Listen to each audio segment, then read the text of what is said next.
Ini kita masuk ke bab yang 17, fil qana'ah. Bab mengenai qana'ah. Qana'ah dari kata qana'ah. Apa arti qana'ah? Qana'ah itu bisa diartikan ridha terhadap pemberian. Ar-ridha bil qism. Ridha terhadap pemberian, ya. Wa fi istilahi ahli al-haqiqati hiya sukun 'inda 'adam al-ma'. Adapun menurut ahli haqiqah, nah ini istilah beliau, istilah ahli al-haqiqati, kita disebut qanaah, yaitu sukun 'inda 'adam al-ma'lufat.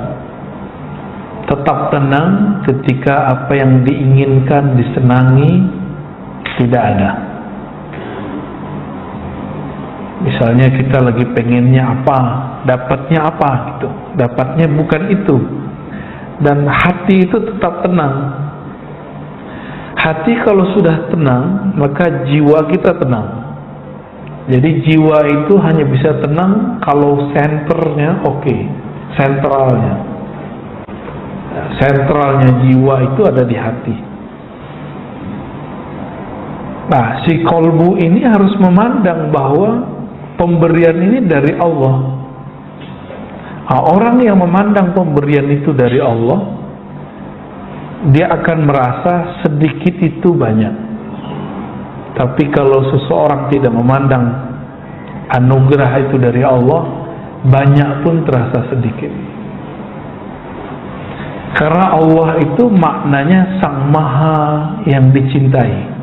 Yang Maha dicintai itulah salah satu makna dari lafaz Allah.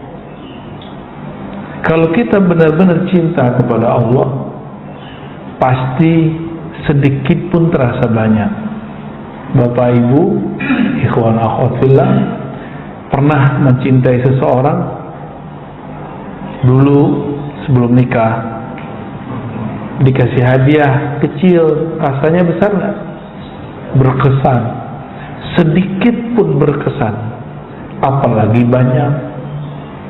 Ini disebut qanaah. Adakah yang lebih sayang kepada kita melebihi Allah Subhanahu wa taala? Kan nggak ada. Kenapa kita nggak berbalas, membalas cintanya, ya? Allah udah segitu baiknya. Ini pagi ini masih bangun kan?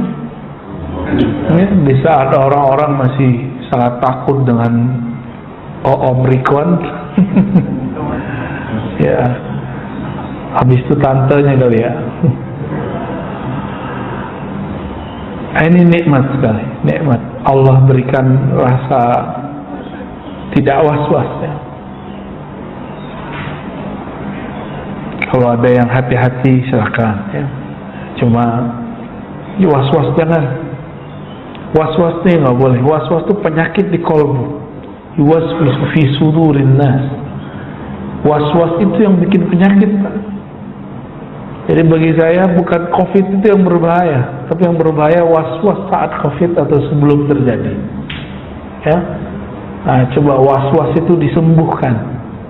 Bagaimana menyembuhkannya? Kolbu hanya sembuh dengan nama Allah. Maka suntikkanlah nama Allah di dalam kalbu, ya.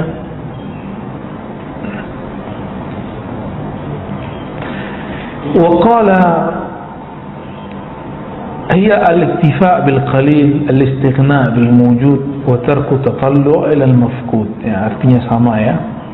Wa qala Ikrimah rahmatullah alaih.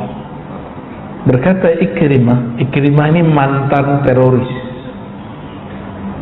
Jadi murid Ibnu Abbas radhiyallahu taala anhu. Ikrimah namanya. Beliau periwayat tafsir dalam riwayat Ibnu Abbas.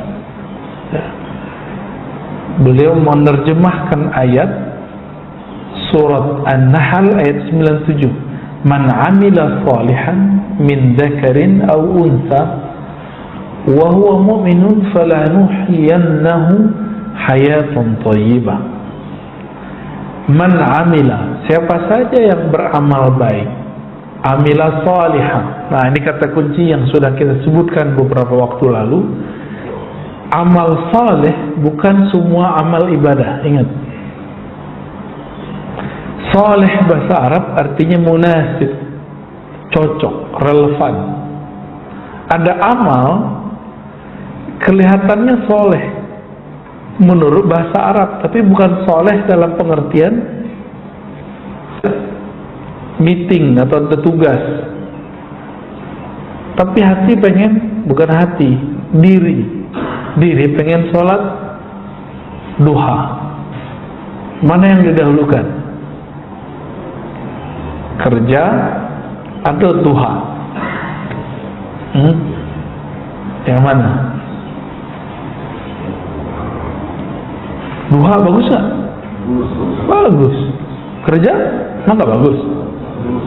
Terus dua-duanya bisa kerja sembari duha sembari kerja. Jadi lagi ruku sujud ingatnya kerjaan. Nah, gimana caranya? Pertanyaannya dibalik ke asalnya. Kerja pakai kontrak nggak? Wajib nggak? Sholat duha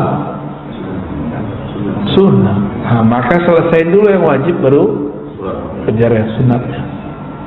Jangan dibalik. Ya, ini kan soleh. Soleh itu bahasa Arab artinya sesuatu yang sesuai, yang relevan, yang sesuai dan relevan. Jadi ada amal yang kelihatannya baik tapi nggak soleh, itu banyak, ya. Dan bahkan di luar sana banyak orang yang meyakini amal dia baik, kalau dia lakukan di depan kita itu jadi nggak enak. Dan saya berkali-kali mengatakan ke teman-teman para pengkaji kitab-kitab bahasa Arab, baik gundul atau gimana, ini masa 1443 Hijriah, masa dimana tidak pernah ada masa sebelum ini yang mengalami kemajuan intelektual, spiritual, dan juga teknologi. Maka jangan putuskan masalah kita dengan membaca teks-teks lama, dan jangan hukumi teks lama dengan pemahaman kita yang serba cepat hari ini. Nah, ini penting sekali. Nah, antum ketemu teks di Quran tentang bab pakaian, lalu Nabi melarang satu model pakaian. Belum tentu model pakaian itu seperti yang kita pahami dalam bahasa kita sekarang. Gitu.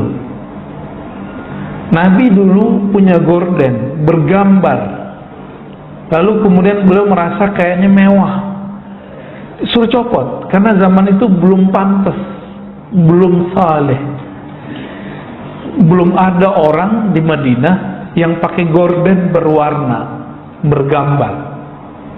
Sekarang rumah orang biasa aja, kos-kosan aja gordennya udah ada motifnya.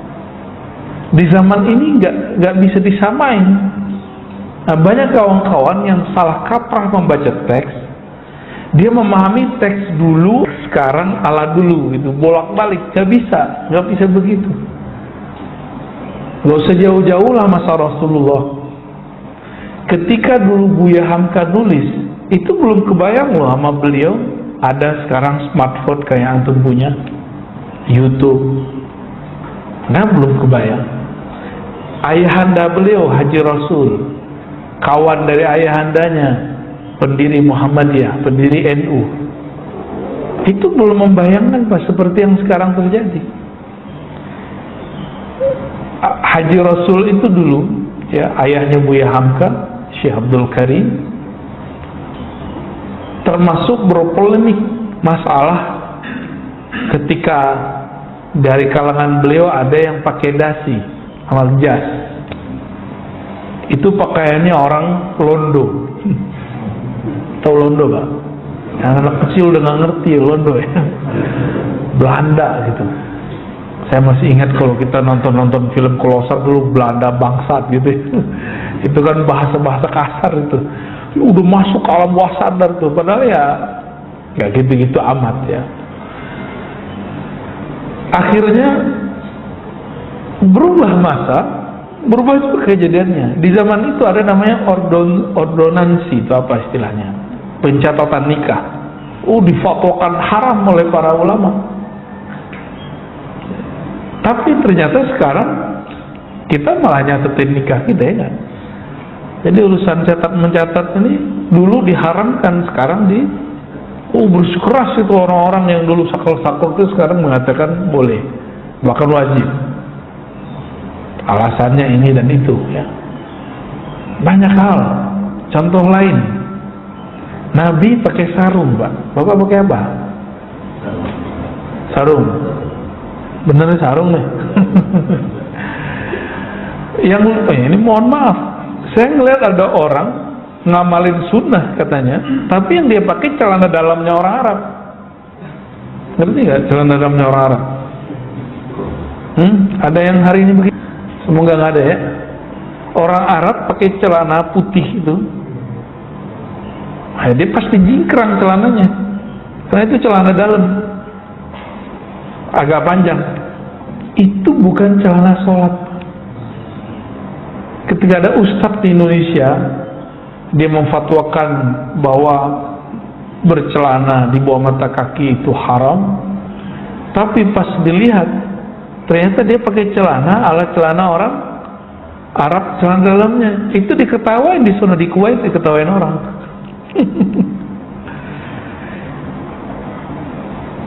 Seandainya pun dia pakai celana seperti di Indonesia, nggak ada masalah. Masih satu masa, udah beda tempat, budaya pakaian sudah berubah.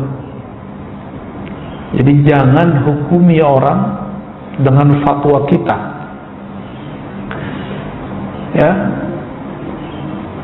Nah, ini yang disebut soleh. Soleh itu boleh diartikan siapa yang beramal pada tempatnya atau sesuai dengan waktunya, tepat di tempatnya, tepat di waktunya, itu baru disebut soleh. Jadi tidak semua orang yang beramal seperti orang baik itu soleh, ya. Min zakarin aw unsa, baik laki-laki ataupun perempuan. Nah, di sini ada kesetaraan gender yang Islami, yang begini, Qurani. Kesetaraan gender yang Qurani itu adalah amal, bukan jenis kelamin. Jenis kelamin gimana mau nyamainnya? Bisa nyamain kelamin? Ya, kita minta libur aja seminggu, ya, sholat. Pengen apa? Ya, emang enak haid? Tanya aja sama ibu-ibu tuh, enak kah haid? Haid itu datang ke enak, nggak datang cemas, ya? Benar Bu, ya? Ngetes mulu, ini kenapa nih nggak datang bulannya, ya? Nah, jadi kesetaraan gender Qurani itu adalah kesetaraan amal, bukan kesetaraan jenis kelamin. Maka segala hal yang berkaitan dengan hak dan kewajiban jenis kelamin itu nggak bisa disamakan. Yang bisa disamakan adalah amal, ya. Karena hak laki-laki dengan hak perempuan dalam bab urusan jenis kelamin nggak bisa disamain. Pakaiannya udah beda, ya, kebutuhannya udah beda. Nah, ini kalau kita mau meluruskan, ya, saya tidak anti ilmu apa-apa, juga nggak pro ilmu mana-mana. Kita pronya Quran aja, ya, Quran Sunnah, udah itu aja. Hubbus sunnati wa ahliha, ya. Wa huwa mu'min. Ada satu syarat ketika kita beramal yang soleh, yaitu percaya kepada Allah Subhanahu wa ta'ala. Mukmin itu di kolbu, sedangkan amal itu pada badan. Berarti ada gabungan. Ini pembeda antara munafik dengan yang bukan munafik. Apa yang Allah berikan reward bagi orang ini? Falanuhyiyannahu hayatan thayyibah, dengan kehidupan yang thayyibah. Apa arti thayyibah? Baik, baik. Kan bahasa Indonesia emang standar sekali ya. Mohon maaf. Ini pakar bahasa Indonesia harus bisa membedakan ini. Ada halalan thayyiban, ya kan? Halal yang thayyib. Ini hayatan thayyibah, hidup yang thayyibah. Baldatun thayyibah, negeri yang thayyibah. Nah, gimana? Kalimatun thayyibah, kata-kata yang thayyibah. Itu beda-beda semua artinya.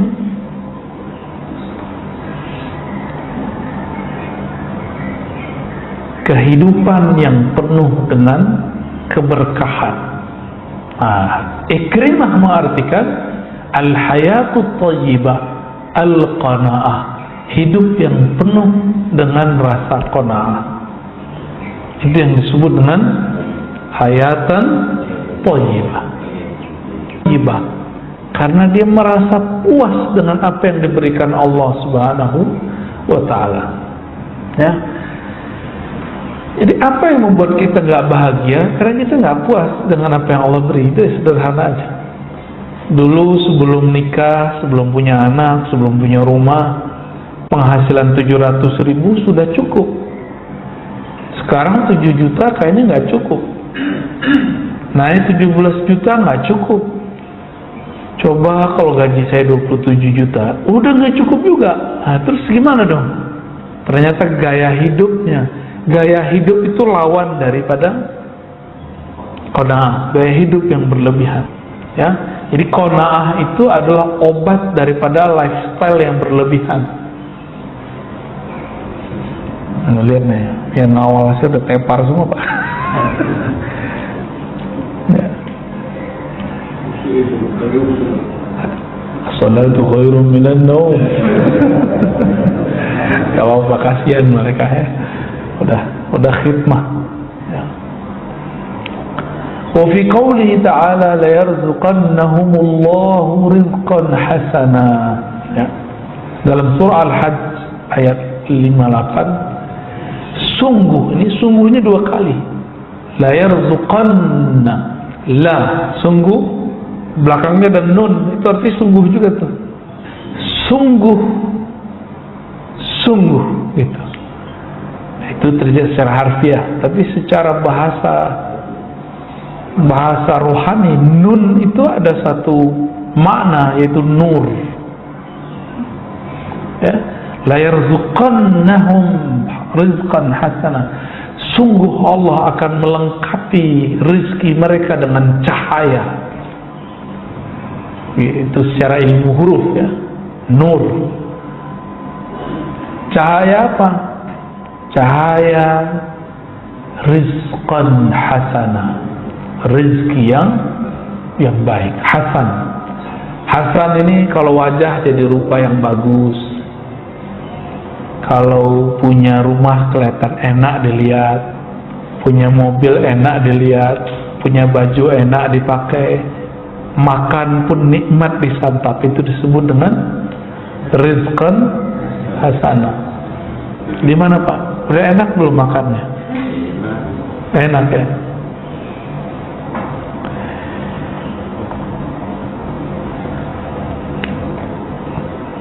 Ketika Ahlul Bait dibersihkan Allah dalam surat Al-Ahzab ayat 33, innama yuridullahu yudhiba ankumur rijza ahlal bait wa yutahhirakum tathira. Allah hanyalah menginginkan bagi kamu untuk membersihkan kamu kotoran. Kotoran apa pada mereka? Al-bukhul wa tama. Al-bukhul, kebakhilan dan ketamaan. Lawan dari qanaah. Orang bakhil itu dia pelit kepada orang lain. Nah, bakhilnya ada ininya, ada yang sudah kronis, namanya syahih. Dia tidak hanya pelit kepada orang lain, dia juga pelit kepada dirinya sendiri.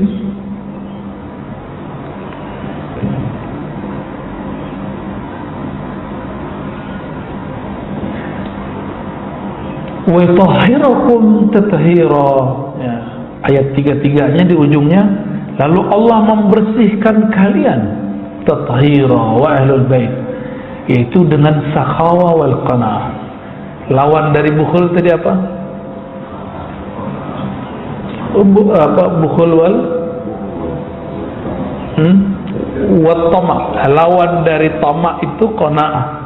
Lawan dari bukhlun kebakhilan itu sakhawa, dermawan, sakhi, orang yang suka berbagi. Berbagi itu tidak hanya bab harta ya, tapi juga ilmu termasuk. Sayyidina Sulaiman itu pernah berdoa, qala rabbi ighfirli wa habli mulkan la yanbaghi li ahadin min ba'di. Ay arada bil mulki kamal al hal fil qanaah. Sayyidina Sulaiman itu doa, ya Allah ampuni aku, minta ampun dulu beliau. Ini adab berdoa. Wa habli mulkan, berilah aku anugerah mulkan. Apa arti mulkan? Kekuasaan kerajaan, menguasai jin. Salah satu kekuasaan Nabi Sulaiman adalah menguasai jin. Jadi Nabi Sulaiman itu punya cincinnya membuat takhluk, bukan sebenarnya cincinnya, tapi orang yang megang cincinnya itu. Tapi jin-jin yang sesat mengira cincin Nabi Sulaiman lah yang membuat ia sakti. Sebenarnya Nabi Sulaiman itu sendiri. La yanbaghi li ahadin min ba'di, yang mana tidak akan layak bagi seorang pun selainku untuk mendapatkan itu. Nah, ungkapan Nabi Sulaiman itu menunjukkan bahwa beliau ini qanaah. Maka Allah berikan akses yang luar biasa. Ada satu ayat di surat Al-Infitar ya, kita sudah sering dengar nih imam baca, innal abrara lafi na'im. Sesungguhnya abrar, orang-orang yang berbuat baik, sungguh lafi di dalam na'im, nikmat yang banyak.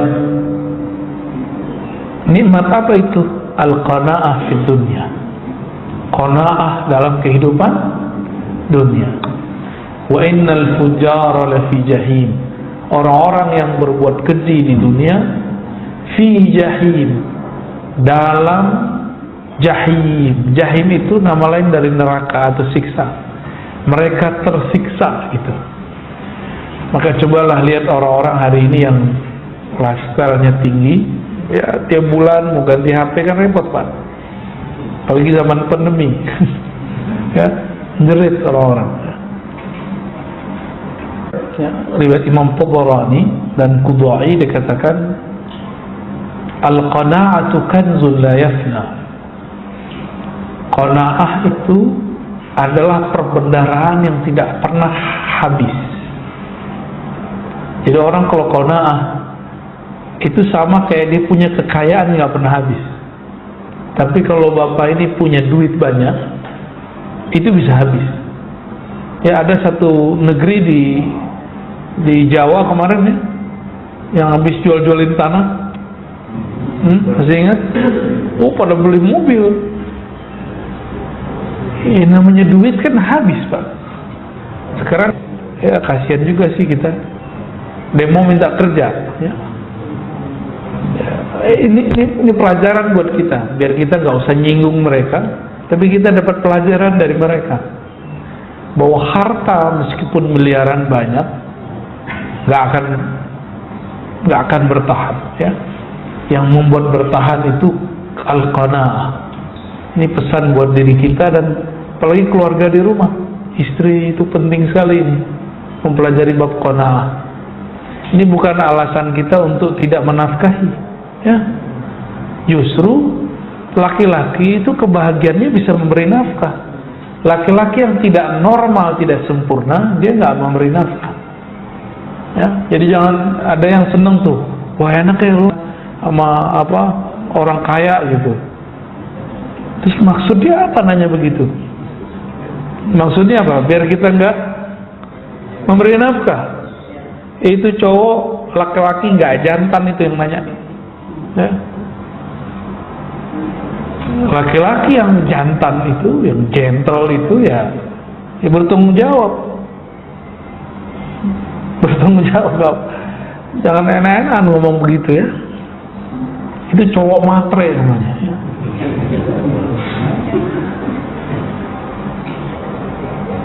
Harga diri. Waqala Nabi sallallahu alaihi wasallam,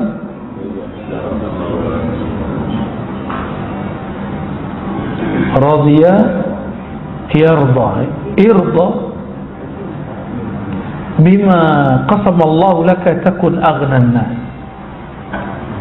Nah, ini ada sebuah riwayat juga. Ini ada di riwayat Imam Tirmizi, semakna dengannya. Ridholah terhadap yang Allah berikan bagimu, engkau akan merasa menjadi orang yang paling bercukupan di antara manusia. Ya. Bahasa Arabnya aghna, kaya. Jadi kaya dalam bab kerohanian itu bukan banyak kepunyaan. Kaya itu merasa cukup dengan pemberian Allah Ta'ala. Namanya dunia, apa aja nggak ada puasnya, benar nggak? Nggak ada puasnya, Pak. Emang begitulah dunia, ya. Wafiz Zabur, nah, dalam kitab Zabur yang ditulis dalam bahasa Arab, jadi Zabur lama ini, ya, Mazmur kalau orang sekarang nyebutnya. Al-qani' ghaniyun wa in kana jaya. Orang yang qanaah itu kaya meskipun dia sedang lapar, disebut dia kaya, ya. Kalau dibalik gimana? Orang yang tidak qanaah itu miskin meskipun dia kenyang, ya. Dia miskin meskipun dia punya rumah, punya kendaraan yang bagus, dia ngerasa nggak cukup. Kayaknya rumah ada aja yang kurang. Udah punya kendaraan, kayaknya kurang aja, ya. Maka enaknya hidup itu ya qanaah. Nah, qanaah itu merasa cukup, dan pasti Allah cukupkan, ya. Mau kan dicukupkan ketika kita butuh, kita memerlukan apa, dicukupkan, ya. Mau kan? Iya. Pas-pas, bukan pas-pas, sebab dikasih itu cukup namanya. Syuruk, ya. Ya. Ditahan aja syuruknya, Pak, ya. Ngaji lebih afdal daripada sholat 2 rakaat, ya. Nggak percaya Bapak meninggal. Orang yang tidak paham, gurunya masih mengajarkan 1, 2, 3 bab ilmu. Dia baru dapat hadis kemarin. Hadisnya nggak tahu dia kalau kualitasnya tidak sampai derajat sahih. Bahwa kalau terbit matahari, maka sholat 2 rakaat sama dengan pahala haji umroh. Itu kan pahala. Lebih tinggi pahala atau ilmu? Ilmu. Lolos nih, ya. Kayaknya ada yang mau sholat kayaknya. Gak apa-apa, saya gak ngelarang juga antum mau sholat. Cuma aneh mau tanya, pilih emas atau batu? Ya. Ada juga beberapa. Kita keluar kota masih ada 1, 2. Kalau dulu kita di masjid-masjid besar di Bintaro, masih begitu. Coba, kalau semuanya berpikir begitu, kita ngomong sendiri, Pak. Ya, dia nggak paham bahwa ada 1 bab di dalam hadis.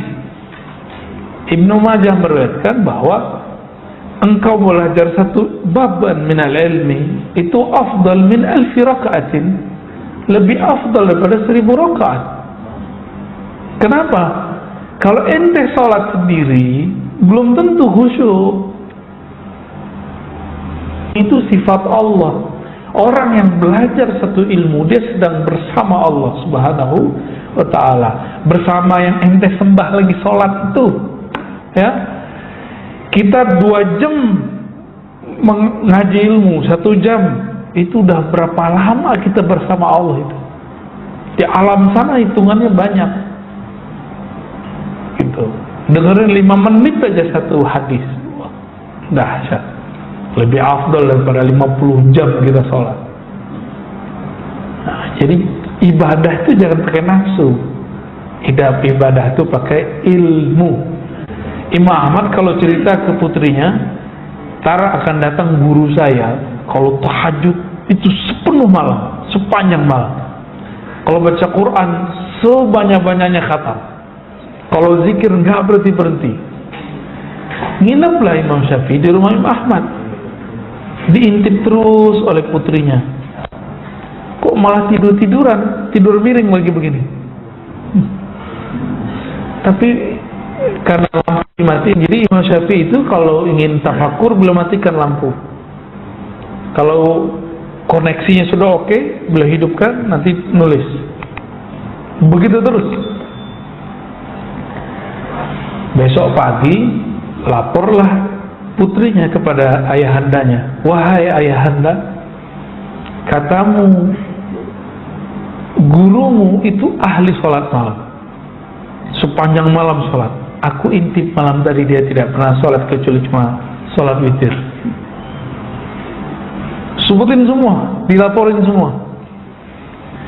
Lalu dipanggillah anaknya, sini nak.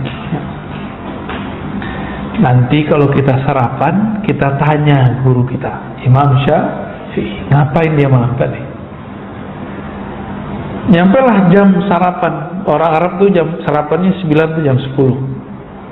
Ketika makan sarapan, sebelumnya Imam Ahmad ngomong, guruku itu kalau makan dikit. Tapi ketika sarapan di rumah Imam Ahmad, nambah sampai 2-3 kali. Kira-kira begitu kalau diterjemahin orang Indonesia, ya. Bengong itu anaknya, matanya itu tebah gak jelas. Ini yang benar ini, ya. Ini ulama apa sih ini makan kok banyak. Muhammad bin Idris, ya. Putriku malam tadi selalu memata-matainya. Dan juga waktu sarapan ini dia heran melihat engkau makan. Apa gerangan yang ada padamu? Mohon terangkan kepada putriku.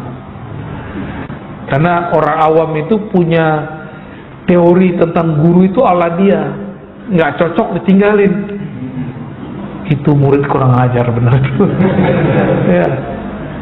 Guru kok ala dia, bukan ala guru. Kalau Imam Syafi'i mengatakan malam tadi aku murojaah 1 ayat, 1 surat, sampailah di 1 ayat, aku berhenti dan mengulangnya 70 kali. Setiap mengulangnya ada 1 masalah baru yang aku temukan jawabannya. Imam Syafi'i 1 ayat diulang 70 kali, dalam semalam dapat 70 masalah baru ilmu. Orang sholat 70 rakaat belum tentu dapat ilmu seperti Imam Syafi'i. Gimana? Anda mau protes? Ketika sarapan ditanya, kok makannya banyak? Katanya zuhud, katanya qanaah. Kata beliau apa? Yang paling aku tahu di Baghdad, rumah Imam Ahmad itu makanannya paling halal dan paling thayyib. Putrinya masak dengan bismillah. Kepala rumah tangganya mencari dengan halal. Maka aku tidak mau menyisakan diriku untuk mengambil berkah dari rumah penuh berkah. Wah, kayaknya di modus makan banyak nih. Jadi Imam Ahmad dulu antum. Jadi kita kalau di rumah orang soleh, banyak-banyak makan, Pak. Ya. Soleh beneran loh ya, bukan solehan. Kalau dihidangkan, ya. Apalagi kita tahu yang masak nih dengan nama Allah, makan yang serius. Karena memakan makanan keberkahan itu sama dengan Bapak puasa sabar. Kita puasa dan sabar, makan itu syukur itu sama. Pilih mana? Kayaknya pilih makan ya. Sama kita berarti.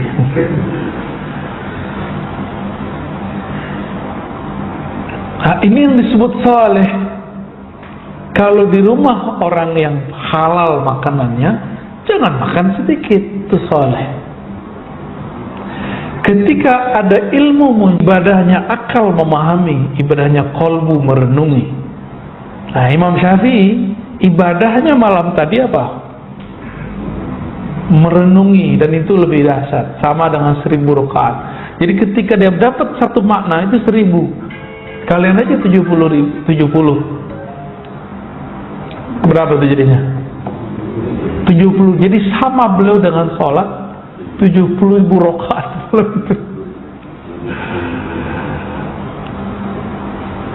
Ketika Imam Syafi'i pindah ke Makkah, ke Madinah, ke Mesir ya. Ini bukan hijrah yang pertengahan, ini hijrah yang terakhir, berarti ke Mesir. Setelah 4 tahun beliau tinggal di Mekah, di Mesir ya, apa yang terjadi? Beliau sudah mau sekarat, tiba-tiba putrinya nangis, mau ditinggal ayahandanya, takut ditinggal ayahnya. Siapa yang jamin hidupnya di masa depan? Apa tanggapan Imam Syafi'i? Ya, wahai putriku, ini rumah aku sudah khatamkan 4000 kali Quran.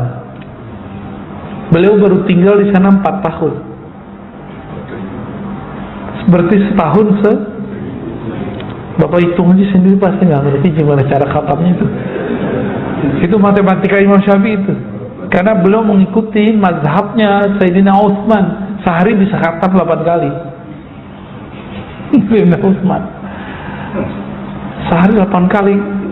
Saya belum bisa ngejar, tapi saya punya santri sudah ada yang bisa 10 kali sehari, tapi nggak tahu cara dia baca. Cara bacanya itu bagi dia sudah 2 ayat. Bagi kita belum ya. Baik, Imam Syafi'i mengatakan apa tadi? Apa yang engkau khawatirkan? Ini rumah sudah diberkahi khataman 4000 kali khatam. Nah, ini kata-kata Imam Syafi'i. Itulah sekarang yang jadi kota Kairo itu ya, tempat beliau dulu baca Quran. Barangkali ya itulah yang jadi Al-Azhar sekarang itu, tempatnya beliau dulu tinggal.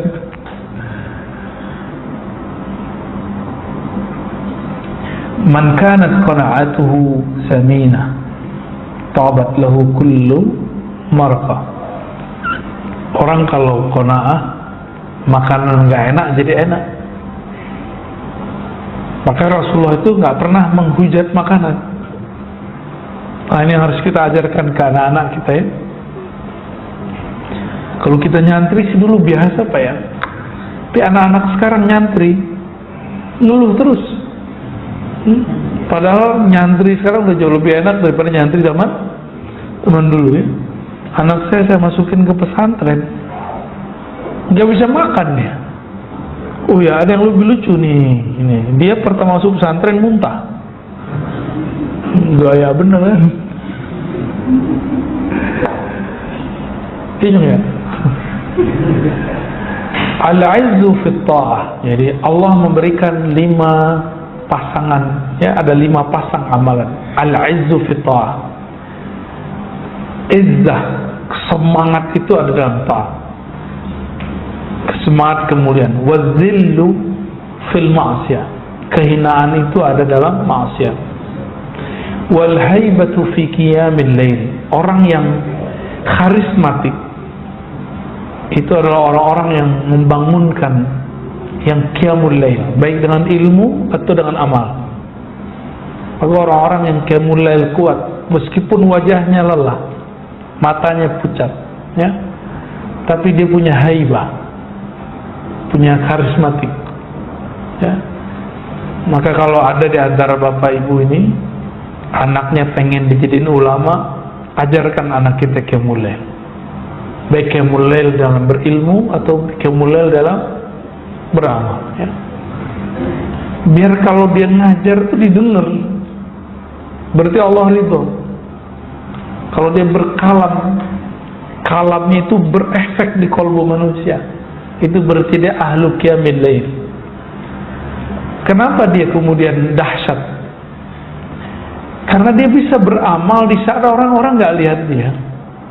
Dia bisa bangun di saat orang-orang nggak sanggup bangun. Berarti kolbunya kuat. Jika dia berkata-kata, dia tinggal manahin kolbu orang gitu aja. Tapi kalau masih pakai panah kurang kuat. Dia harus menjadi seperti lampu pijar. Tanpa perlu memanah orang, siapapun yang dekat pasti dapat cahayanya. Syukur-syukur jika kolbunya seperti rembulan, ya. Bahkan jika kolbunya seperti matahari, ya. Wal hikmatu fil batnil khali. Kebijaksanaan itu muncul apabila orang sering mengosongkan perutnya.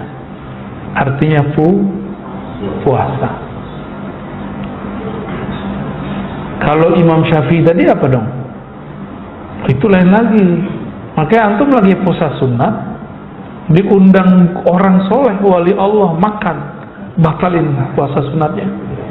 Karena makan dengan beliau lebih afdal dari antum berpuasa. Karena yang masuk keberkahan, ya. Kayaknya bakal batal nih puasa Daud, ya. Wal ghina fil qana'ah. Dan kekayaan itu hanya ada pada orang-orang yang qana'ah. Tidak ada pada orang yang banyak duit. Ya, coba survei aja orang banyak duit, kan sudah punya teman banyak nih, ya, nggak akan merasa kaya dia. Man qana'a istaraha min asy-syughul wa istatala 'ala al-kull. Orang yang qanaah, dia akad mau bahagia, qanaah, ya.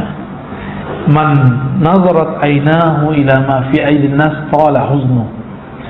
Siapa yang masih senang melirik kepunyaan orang, rumah orang, mobil orang, apanya orang lah, huzun, apa arti huzun?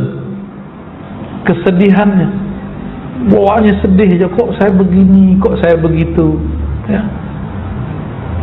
Saya masih ingat dulu waktu masih mahasiswa, kalau ngeliat ada petakan kosong, coba kalau aku tinggal di situ nggak bayar gitu, Pak.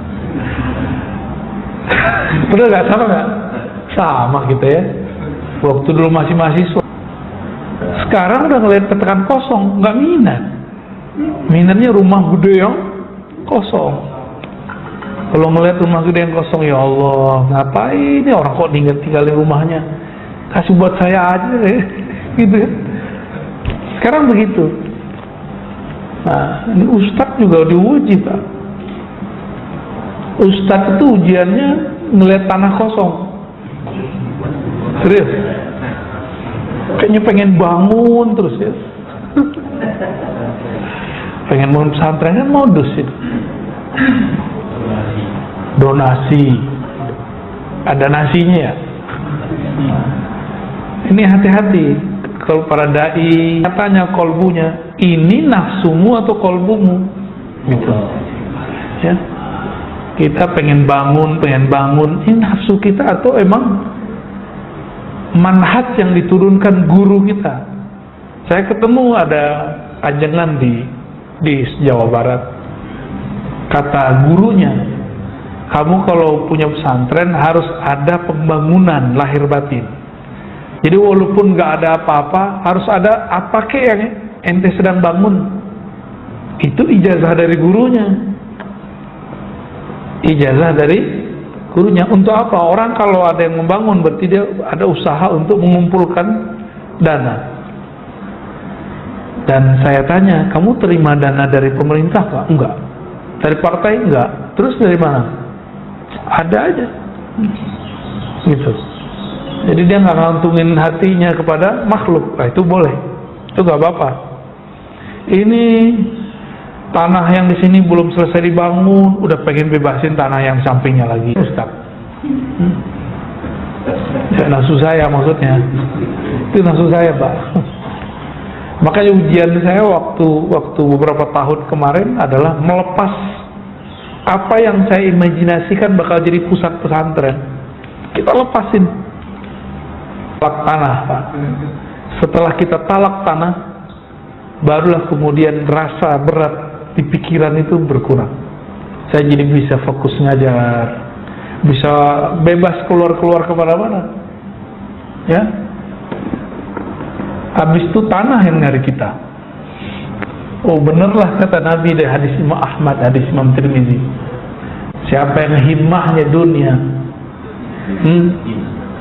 maka Allah jadikan pikirannya bercabang, dan dia hanya dapat apa yang menjadi hak dia. Tapi sebaliknya, jika himmahnya akhirat, dunia datang. Dunia datang, dia seperti magnet. Nah, dunia itu datang ngejar dia, bukan dia ngejar dunia. Pilih mana, Pak? Ini teorinya doang yang mudah nih. Cobain aja sendiri, kuat. Madam al-iqab fi matarihi fala tasamu ilaihi himmatus siyar. Ini nggak perlu ya. Nah, maka jamaah yang dimuliakan Allah,